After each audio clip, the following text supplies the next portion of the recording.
Hey guys, I'm Rati. You are studying nursing with me. आज जो topic हम discuss कर रहे हैं वो है रेबीज। रेबीज जो डिजीज़ है उसको हाइड्रोफोबिया भी कहा जाता है एंड हाइड्रोफोबिया मीन्स होता है कि फियर ऑफ वाटर।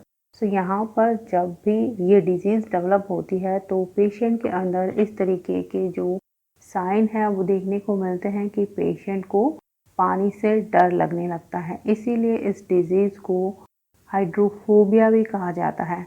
एंड ये जो डिजीज़ है वो वार्म ब्लडेड एनिमल्स के थ्रू ट्रांसमिट होती है। इसके अंदर इंक्लूड किया जाता है डॉग्स हो गए या फिर कैट्स है, वुल्फ है एंड जैकाल्स है। ये कुछ डॉग की जो स्पीसीज है उसी की तरह यहाँ पर ये वुल्फ है और जैकाल है जिनको आप भेड़िया कहते हैं। तो ये जो एनिमल्स है ये भी वार्म ब्लडेड एनिमल्स है एंड इन्हीं के थ्रू ये जो डिजीज़ है रेबीज़ वो फैलती है। यहाँ पर अगर इसके ट्रांसमिशन की हम बात करते हैं तो अगर ये जो एनिमल्स हैं वो बाइट करते हैं या फिर किसी ओपन वुड को लिक करते हैं, मीन्स उसको अपनी जीभ से चाटते हैं, तो यहाँ पर जो रेबीज़ है उसके होने की जो पॉसिबिलिटीज़ है वो काफ़ी बढ़ जाती है। एंड रेबीज़ के केसेस के अंदर हम मॉर्टेलिटी रेट को देखते हैं गाइस। तो यहाँ पर जो मॉर्टेलिटी रेट है वो 100% होती है। एंड ये जो प्रॉब्लम है रेबीज़ की ये ऑल ओवर इंडिया हमें देखने को मिलेगी, लेकिन इसमें कुछ एक्सेप्शंस हैं, लाइक लक्षद्वीप हो गया हमारा या फिर अंडमान एंड निकोबार आइलैंड जो है वहाँ पर हमें इस तरीके के जो केसेस हैं वो देखने को नहीं मिलते हैं। तो यहाँ पर ये एक इम्पॉर्टेंट क्वेश्चन फॉर्म होता है कि लक्षद्वीप एंड अंडमान और निकोबार जो आइलैंड है यहाँ पर रेबीज़ के जो केसेस हैं वो नोटिस नहीं किए गए हैं। इसके एपिडेमियोलॉजिकल फैक्टर्स की अगर हम बात करते हैं यहाँ पर, तो इसका जो मेन एजेंट है वो है लाइसा virus type 1।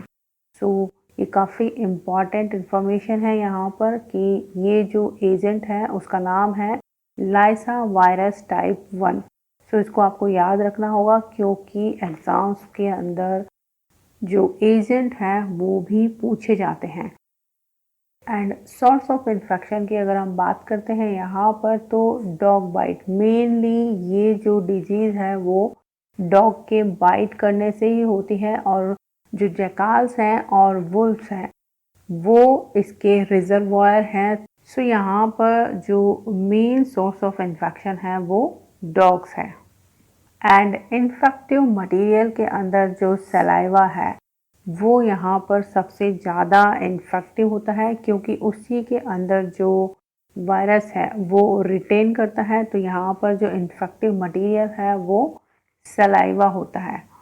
And mode of transmission किस तरीके से होता है इसका, यहाँ पर जो डॉग्स हैं या फिर वुल्स हैं या फिर जैकाल्स हैं ये अगर बाइट करते हैं या फिर जो ऑलरेडी वुंडेड एरिया है उस पर लिक कर देते हैं, मीन्स उसको चाट लेते हैं, तो यहाँ पर जो वायरस है वो बॉडी के अंदर एंटर हो जाता है और देन वो उसके बाद ट्रैवल करता हुआ ब्रेन तक पहुँच जाता है। जिसकी वजह से ये जो डिजीज़ है वो डेवलप होती है।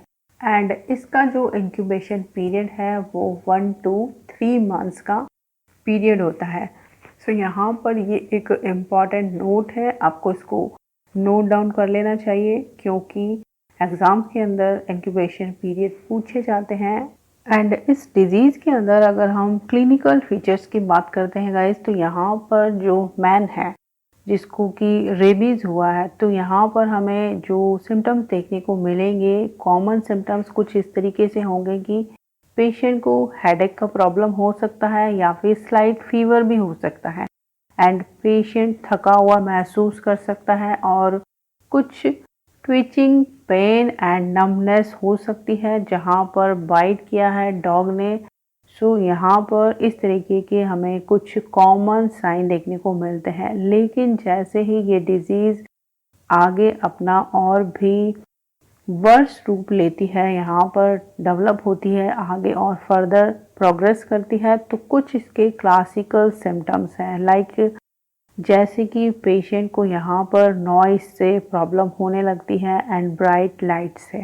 वो इस तरीके की नॉइस एंड लाइट जो होती है उसको इजीली बर्दाश्त नहीं कर पाता है एंड जो स्वेलोइंग का एक प्रोसेस होता है हमारा, उसके अंदर उसको डिफ़िकल्टी होती है स्वेलो करने के लिए। कोई भी चीज़ अगर वो स्वेलो करता है तो उसके अंदर डिफ़िकल्टी फील होती है एंड सो यहाँ पर पेशेंट को फियर ऑफ वाटर की जो टेंडेंसी है वो डेवलप हो जाती है एंड बॉडी के अंदर स्पाज्म की जो टेंडेंसी है वो भी हमें यहाँ पर देखने को मिलती है एंड इसके अंदर जो मेन रीज़न होता है कि पेशेंट की जो डेथ है वो किस वजह से होती है। यहाँ पर जो रेस्पिरेटरी पैरालिसिस की कंडीशन है वो डेवलप हो जाती है, उसकी वजह से जो पेशेंट है उसकी डेथ हो जाती है।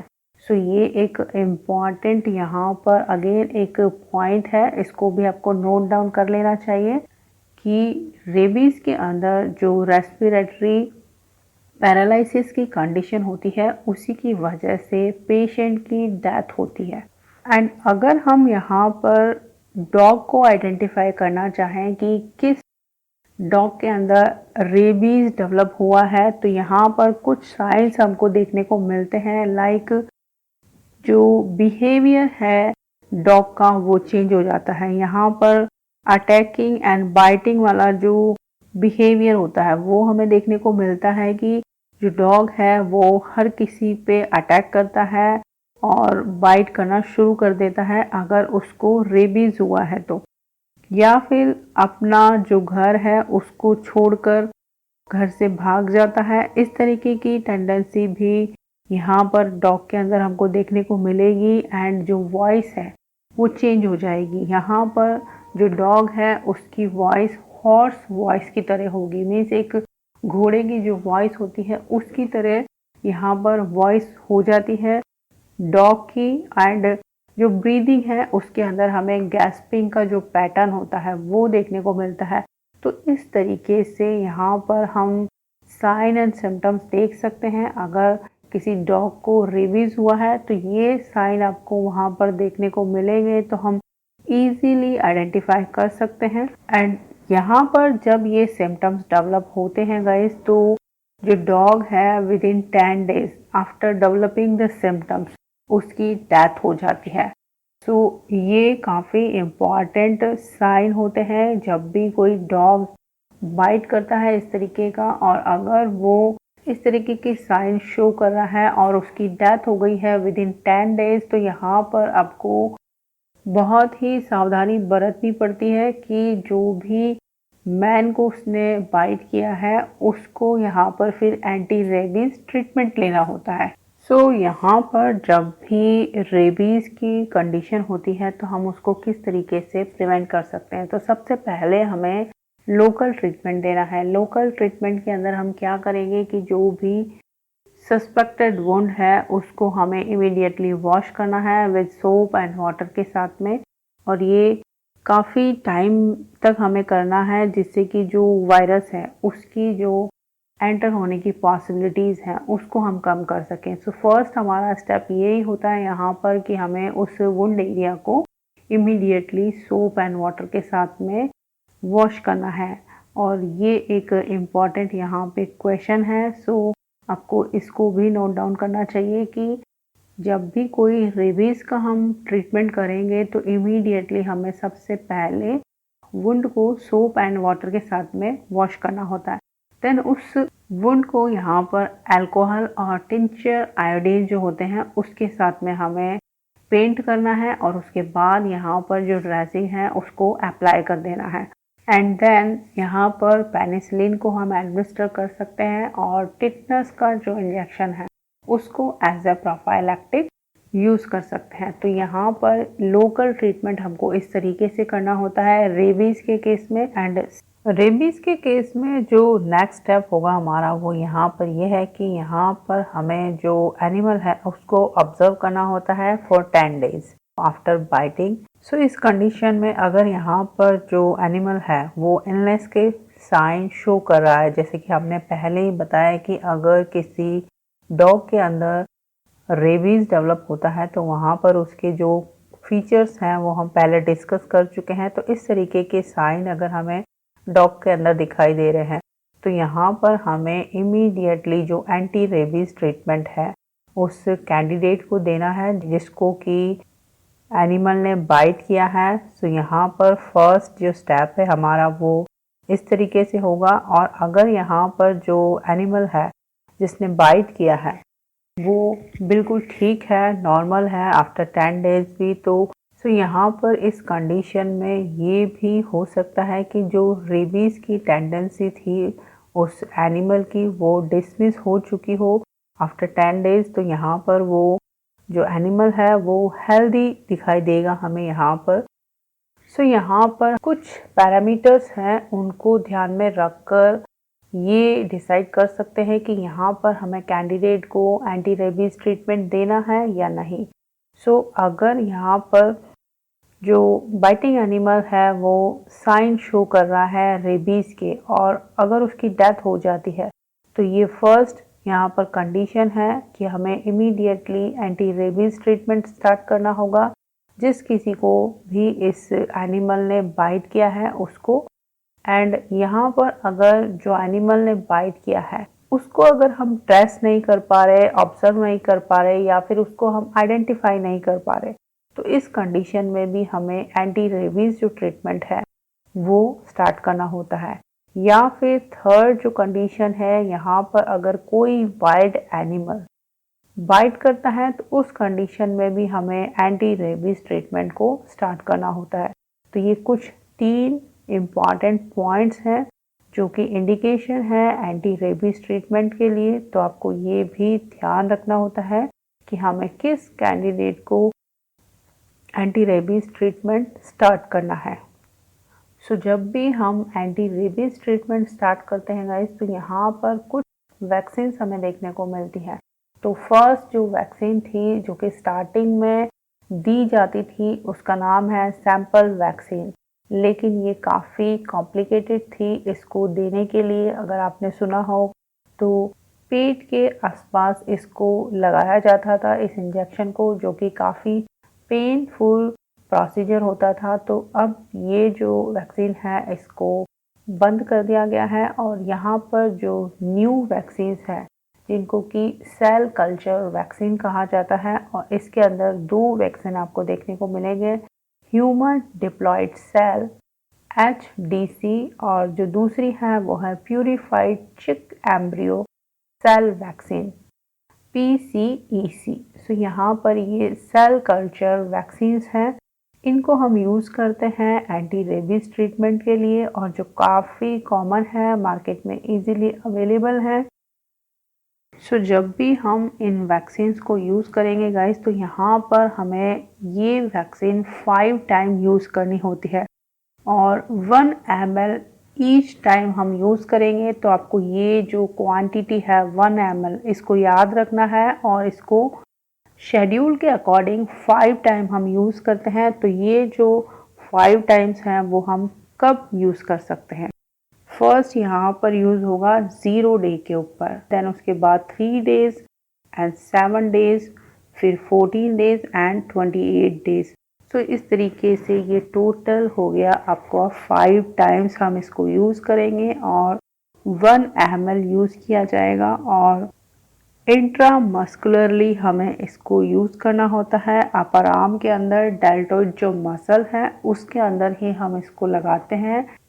इंट्रामस्कुलर हमें इसको लगाना है तो यहाँ पर हम इसको बटक्स पर बिल्कुल भी नहीं लगा सकते। ये एक ख़ास बात है, आपको यहाँ ध्यान रखनी होगी कि जब भी हम एंटी रेबीज़ ट्रीटमेंट के लिए वैक्सीन को लगाएंगे तो वो डेल्टोइड एरिया जो आपका है आर्म का उसके ऊपर ही लगाएंगे, ना कि आप बटक्स एरिया के ऊपर लगाएंगे। तो अगर कभी आपको चांस मिलता है इस तरीके का लगाने के लिए और पेशेंट आपको रेकमेंड करता है, रिक्वेस्ट करता है बटक्स एरिया के लिए, तो आपको साफ साफ बता देना है कि ये जो वैक्सीन है वो अपर आर्म एरिया पर ही लगाई जाती है। ये इसका एक रेकमेंडेड पोजीशन है, यहीं पर इसको लगाना होता है। एंड इसके अंदर जो बूस्टर डोज है वो एक ऑप्शनल डोज होती है जो कि 90 डेज के ऊपर लगती है। तो ये बिल्कुल ऑप्शनल है, डिपेंड करता है कंडीशन के ऊपर। सो एंटी रेबीज़ जो ट्रीटमेंट है उसका शेड्यूल कुछ इस तरीके से होता है। एंड जब भी हम किसी रेबीज़ का जो कैंडिडेट है उसकी नर्सिंग केयर करते हैं गाइस, तो यहाँ पर हमें सबसे ज़्यादा इम्पॉर्टेंट बात ध्यान देने वाली ये है कि कैंडिडेट को हमें सबसे पहले आइसोलेट कर देना है, क्योंकि इससे जो इन्फेक्शन है वो ट्रांसमिट हो सकता है। सो ये बात हमें ध्यान रखनी है कि पेशेंट को हमें सबसे पहले आइसोलेट करना होता है इस केस के अंदर। एंड ये जो पेशेंट्स हैं उनको हमें प्रोटेक्ट करना होता है कोल्ड से एंड ड्राफ्ट से। सो ये जो दो कंडीशन है वो ऐसी कंडीशन है जिनकी वजह से पेशेंट के अंदर स्पाज्म और कन्वल्सन जो होते हैं वो डेवलप हो सकते हैं। तो यहाँ पर इस वजह से हमें पेशेंट को प्रोटेक्ट करना होता है कोल्ड से एंड ड्राफ्ट से। एंड जो भी नर्सिंग पर्सनल यहाँ पर ऐसे पेशेंट की केयर कर रहे हैं तो उनको face mask, gloves, goggles and gowns का यूज़ करना है। सो ये जो आर्टिकल्स हैं इनको हम यूज़ करके जो कंटामिनेशन का रिस्क होता है उसको कम कर सकते हैं। एंड डॉग्स को हम किस तरीके से कंट्रोल कर सकते हैं, तो यहाँ पर जो वैक्सीनेशन है डॉग्स का वो 3 मंथ की एज पर हो जाना चाहिए। एंड इसके बाद जो बूस्टर डोज है वो एवरी ईयर या फिर 3 इयर्स का जो गैप है उसके बाद लगती है। ये डिपेंड करता है वैक्सीन के ऊपर कि बूस्टर जो डोज है वो हमें कब देनी है। तो इस तरीके से जो डॉग्स हैं उनको भी हम वैक्सीनेट कर सकते हैं और ये जो रेबीज़ हो रहा है उसको हम कंट्रोल कर सकते हैं।